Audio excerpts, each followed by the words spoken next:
Welcome to the Deep Dive. We sift through articles, notes, research, you name it, to pull out the key insights, basically giving you a shortcut to getting up to speed. And today, we're tackling a question that, well, it seems like almost everyone asks these days. How can I actually make money online? It's a huge topic, right? And often filled with confusing info or even scams, unfortunately. But our goal here, our mission for this deep dive, is to cut right through all that noise. We want clarity. We're talking about real, practical ways to earn, sustainable ways, things you can do from home, on your own time, and often using skills you already have or skills you can pick up pretty quickly. Think of this as your guide to the legit opportunities out there right now.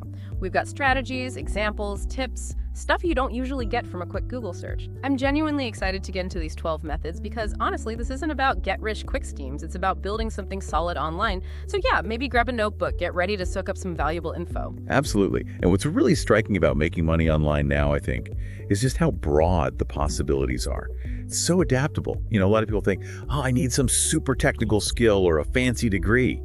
But as we'll explore, almost any skill set, any passion, even just a unique way you see things can be turned into income. The internet really has leveled the playing field in many ways. It lets people monetize things that were impossible just, say, 10 years ago. Hobbies, life experiences. It's really about spotting the value in what you know or what you enjoy doing, and then finding the right digital path to connect that with people who need it. And it's not just about side income anymore, though it can be. For many, it's becoming a way to build, real financial independence, a whole new career path. That's a perfect setup. Let's dive right into the first method then. Freelancing. This one always comes up first, probably because it's so flexible and honestly pretty beginner friendly. At its heart, it's simple. You get paid for skills you already have, usually project by project. Exactly. And the range of skills is just huge. Right, like what can you actually offer? Well, if you're good with words, writing, blog posts, website copy, even emails, there's demand. Definitely. Or design, graphic design, websites, even just making nice presentations. Companies need that constantly. Totally. Coding, video editing, managing social media accounts, virtual assistant tasks, voiceovers. Transcription, too. It's a long list. It really is. And businesses, individuals, they're all out there looking for people with these skills, often remotely. Which is where those platforms come in handy. Exactly. Places like Fiverr, Upwork, Freelancer.com, they're like massive online marketplaces. Yeah, they connect you directly with clients needing your specific service. Makes it much easier than finding clients cold. And they handle things like finding clients, pitching, even getting paid securely. It lowers the barrier, doesn't it? Massively. Takes a lot of the initial friction out. Okay, so here's the interesting part, especially if you're thinking, where do I start? You don't always need that formal qualification, right? Not necessarily, no. What clients really care about is, can you do the job well, and can you prove it? Ah, the portfolio. That's key. Showing your work. Absolutely. Your skills and a strong portfolio demonstrating them are paramount. Way more important than a degree in many fields online. So how do you get started, practically speaking? You can start small. Maybe do a couple of initial projects for free or at a lower rate than you eventually want. To get your foot in the door. Exactly. It's about building momentum and, crucially, collecting those first positive reviews. Reviews are everything online, aren't they? Social proof. They are vital. Think of each good review as a stamp of approval that future clients can see. It builds trust instantly. Once you have a few of those, you can start nudging your rates up. Precisely. We've seen people go from, $5 gigs on Fiverr to charging hundreds per hour. It's a journey. So what makes someone successful long-term in freelancing? Consistency is huge. Delivering good work every time. Clear communication, keeping clients in the loop. Yeah, managing expectations. And always improving. Learning new things, refining your skills. It's not static. Makes sense. It's like running your own mini business. It really is. And that ties into the whole gig economy idea, doesn't it? Freelancing is sort of the poster child for that empowerment. It flips the script on traditional jobs. Instead of one boss, long term, it's project-based, more agile, you have more control. Control over your schedule, your income. Exactly. That autonomy is a big draw. And that idea of reputation you mentioned, it's not just important, it's like the currency of freelancing. How so? Well, unlike old school word of mouth, online reviews on Upwork or Fiverr are global, transparent, instant. It's your track record, visible to anyone. So it becomes your personal brand almost? Precisely. It signals quality, reliability, often more powerfully than a CV. That's why getting those reviews isn't just about the next job. It's a long-term investment in your earning power. Better reputation, better clients, higher rates. Gotcha. A strategic investment. Okay, let's shift gears. Method number 2. Create and sell digital products. This one feels different. More about passive income potential, right? Absolutely. It's a game changer for many. The core idea is brilliant in its simplicity. Yeah. You create something valuable, once a digital thing, and then you can sell it over and over again, potentially forever. And it leverages creativity, but without physical stuff. No boxes, no shipping. Exactly. No inventory headaches. So what kind of digital products are we talking about? Give us some examples. Oh, the range is huge. Ebooks on niche topics are classic. Planners, templates, think Notion templates, spreadsheet templates, social media templates. Things that save people time or organize them. Precisely. Step-by-step guides, video tutorials teaching a skill, even creative assets like music loops for video creators or Photoshop presets for photographers. Right, things people can download and use immediately. And selling them is easier than ever.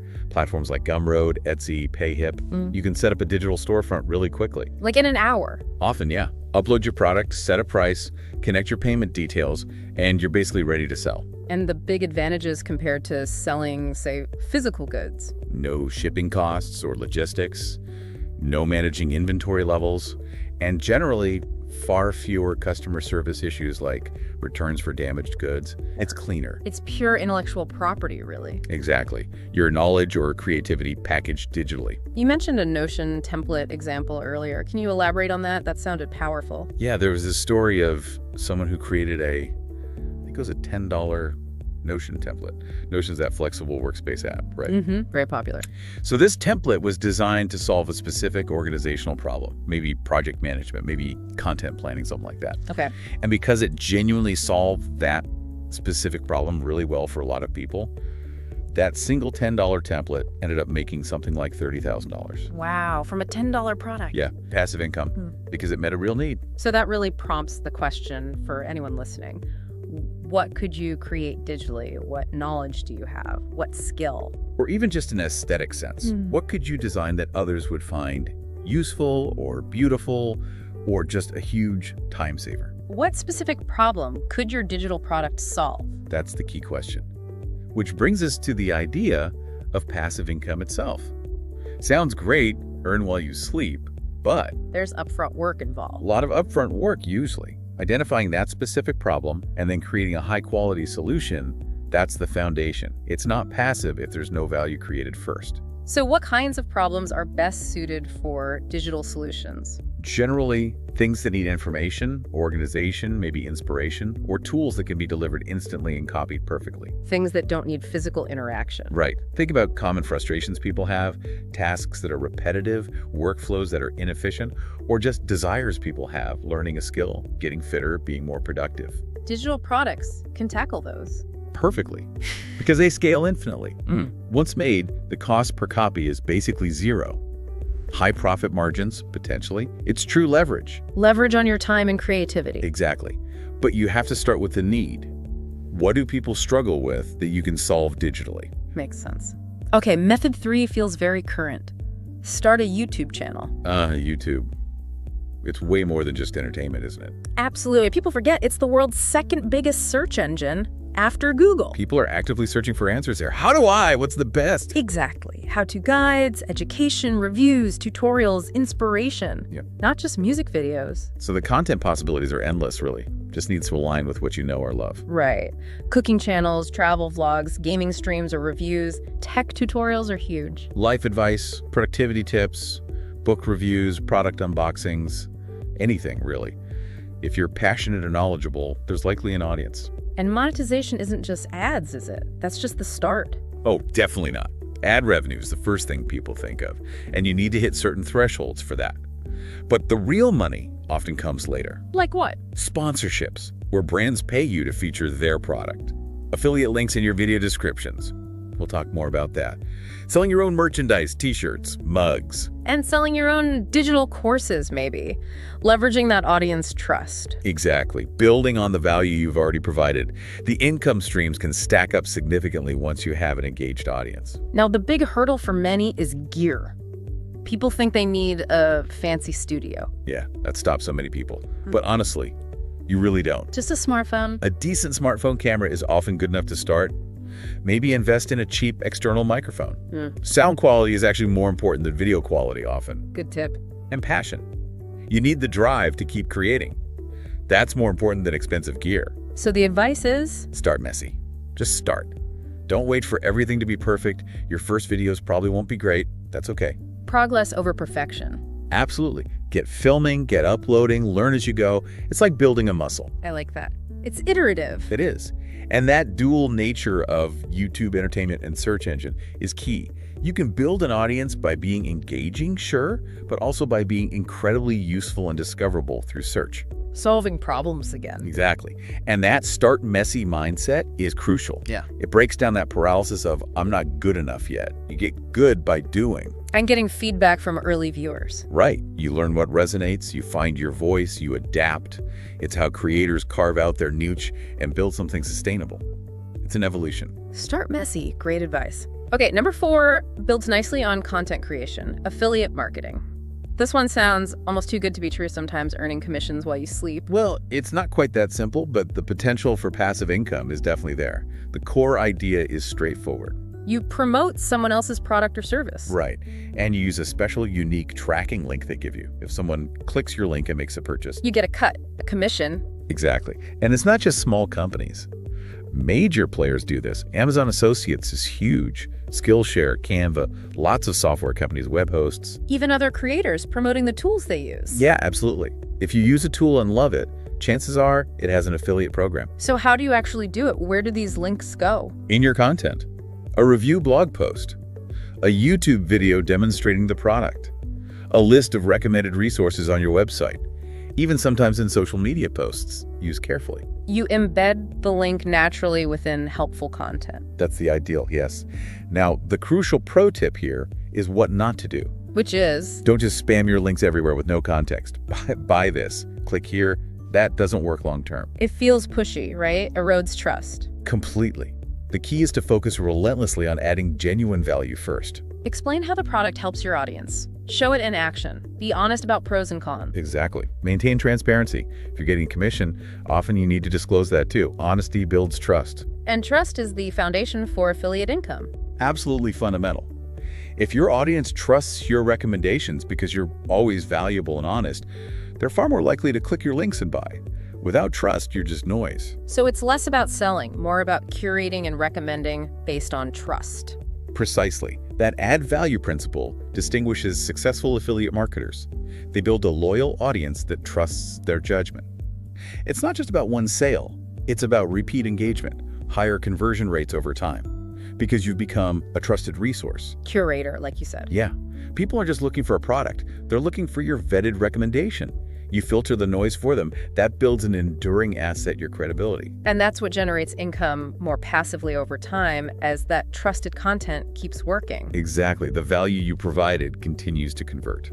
Okay, got it. Moving on to number 5, this one's for the visually creative types. Sell print-on-demand products. Yes, POD.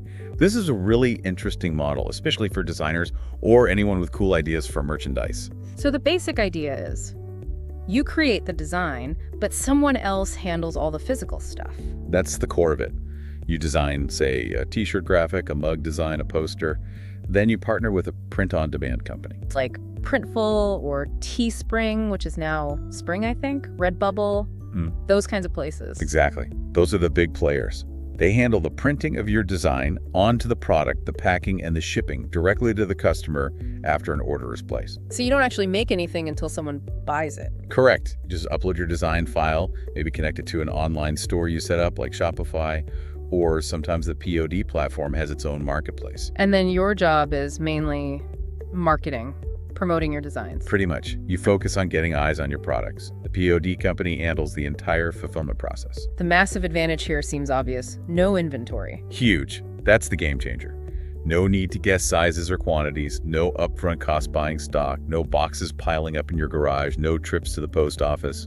You could technically start a whole clothing brand without ever touching a physical shirt. Absolutely. People do it. It lowers the risk incredibly compared to traditional retail. So what kind of designs sell well? Any tips on niches? Niches are often key here. The market can be crowded. So instead of generic funny shirts, Maybe funny shirts for cat-loving accountants. Hyper-specific. Often, yeah. Dog lovers, book nerds, gym quotes, specific hobbies, inside jokes for certain communities.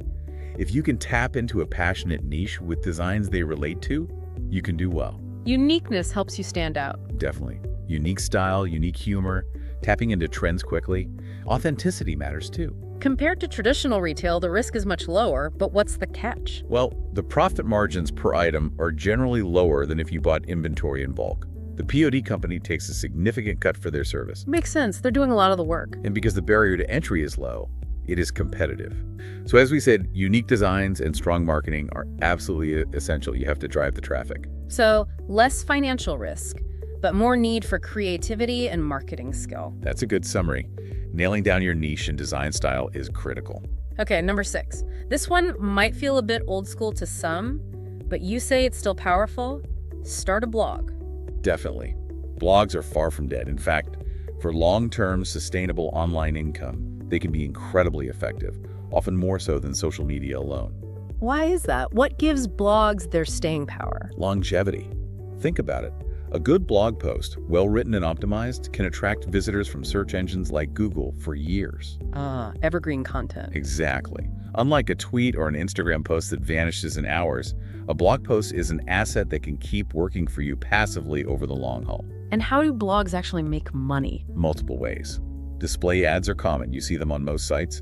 Affiliate links, naturally, within your content. Sponsored posts? Yes, where brands pay you to write about their product or service. And, crucially, selling your own products like ebooks or courses directly to your dedicated audience. That seems like a powerful funnel. So, for strategy, is it like print on demand, niche down? Absolutely. Focus is key. Pick a specific topic.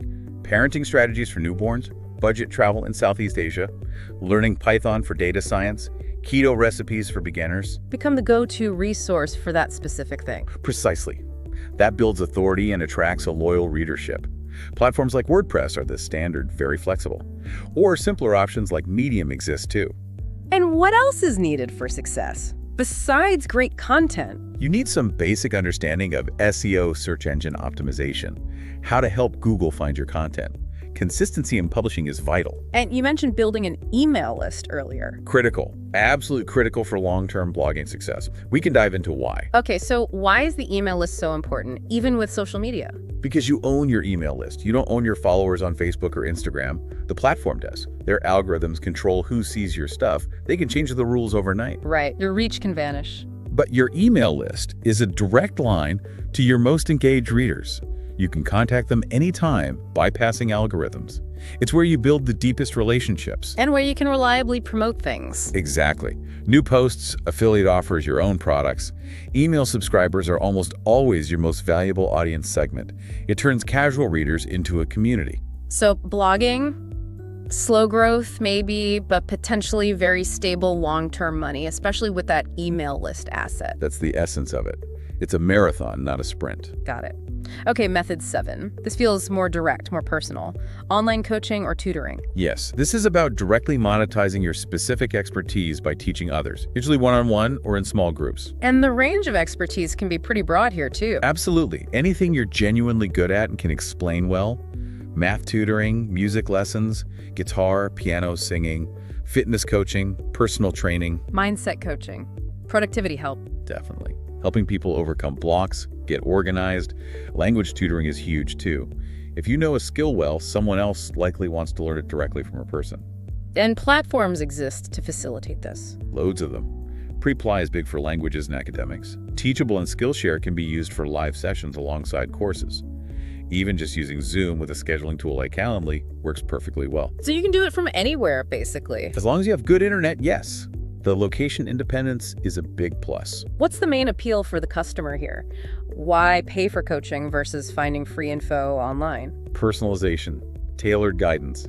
In a sea of generic advice, getting help specific to your situation, your goals, your sticking points is incredibly valuable. People pay a premium for that targeted support. So it requires more than just knowledge. You need good communication skills. Essential. Strong listening skills to understand the client's needs.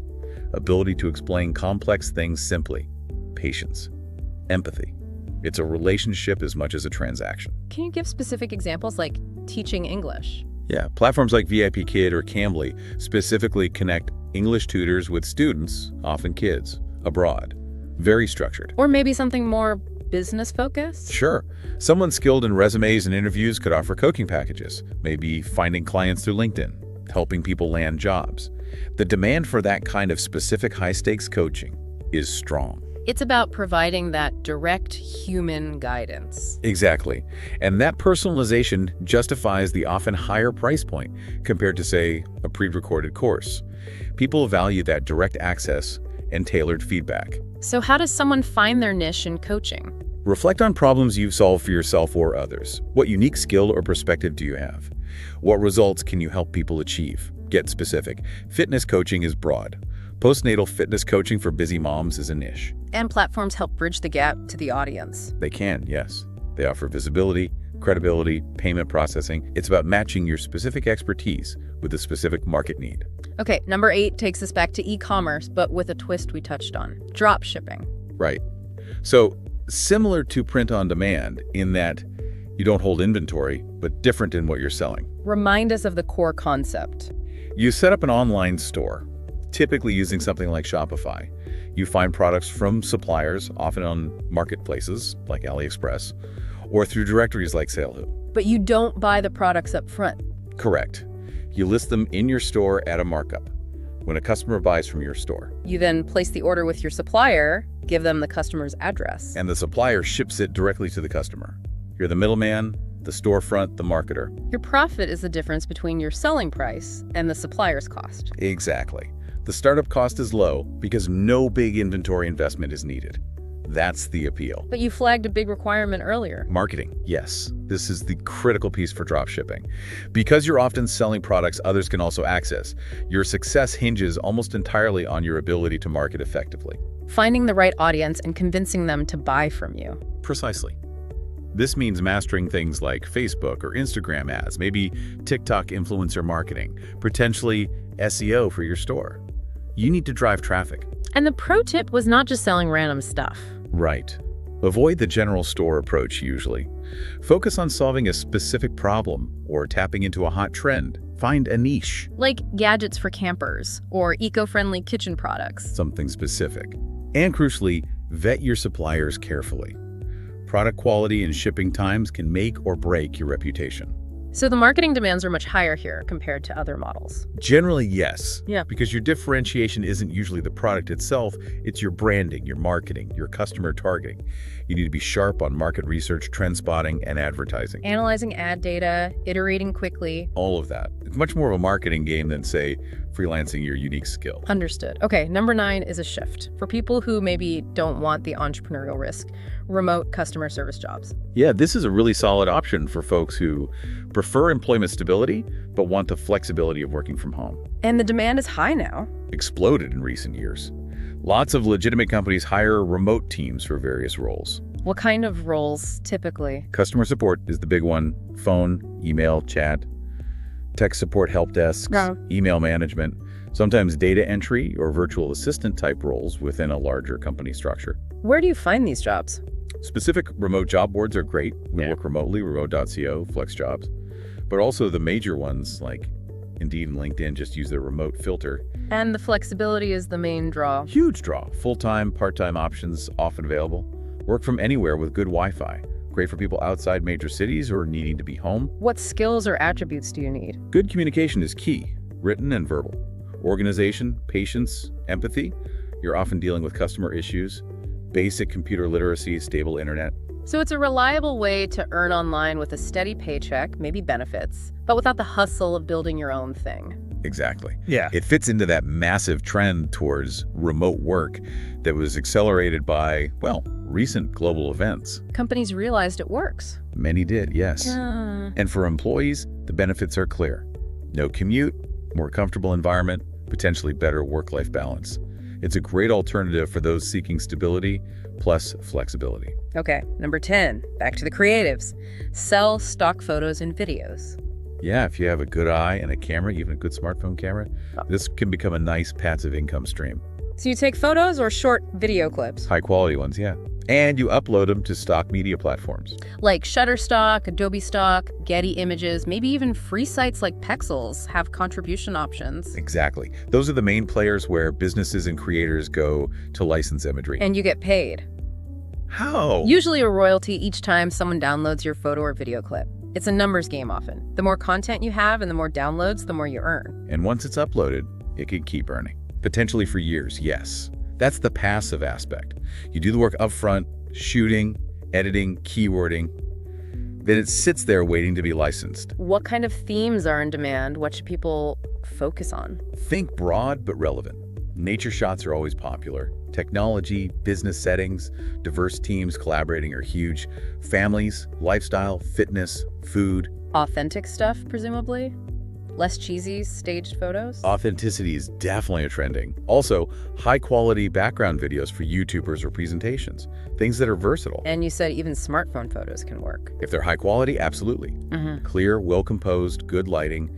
It's more about the image quality and relevance than the specific camera model sometimes. So what makes certain photos or videos sell better than others? Commercial appeal is key. Does it meet a need for businesses? Is it clean, well-lit, versatile? Does it represent diversity or current trends?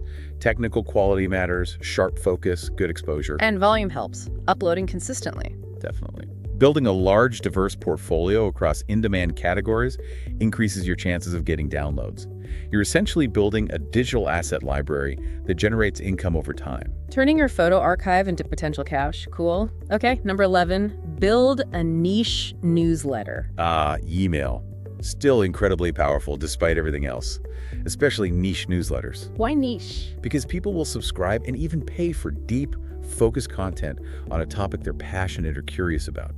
Something social media often doesn't provide in the same curated way. Give us some examples of niches. Could be anything, really. A daily roundup of AI news, productivity tips specifically for freelancers, summaries of complex academic papers, parenting advice for twins, vegan baking recipes. Super specific stuff. The more specific, often the more loyal the audience. Platforms like Substack, Beehive, ConvertKit make it easy to manage subscribers and send emails. How do they make money? Paid subscriptions. That's a big one now, yeah. Readers pay monthly or yearly for premium content, but also affiliate links within the newsletter. And sponsorships brands paying to reach that targeted, engaged audience. And the potential is quite high. You mentioned $10 a month. Yeah, some successful niche newsletters achieve that or more, even with relatively small lists, maybe just a few thousand subscribers. If the engagement and value are high, monetization works. Why does email still work so well when social media is everywhere? Permission and intent. Someone subscribing gives you explicit permission to enter their inbox. It's deliberate action. The engagement is usually much higher than a passive social media scroll. It's a direct relationship. Exactly. You own that connection. Unlike social media followers, it builds loyalty, trust. Those readers are far more likely to act on your recommendations or buy from you. It's a resilient asset. A valuable, loyal reader base. Makes sense. Okay, finally, number 12. This sounds like a big one. Create and sell online courses. Big effort up front, yes, but potentially massive scalability and income potential. Ideal if you have deep expertise in something. So you package your knowledge into a course format. Right. Structure it logically, usually video lessons, maybe worksheets, quizzes, resources. Platforms like Teachable, Skillshare, Udemy provide the infrastructure to host and sell it. What kind of topics work? Almost anything people want to learn. Coding, photography, cell mastery, digital marketing, playing an instrument, mindfulness techniques, language learning. If there's demand to learn it, you can make a course. Video-based, usually. Often, yeah. But good courses include practical exercises, maybe a community element. Pricing needs to be fair, reflecting the value and transformation you offer. And the income model.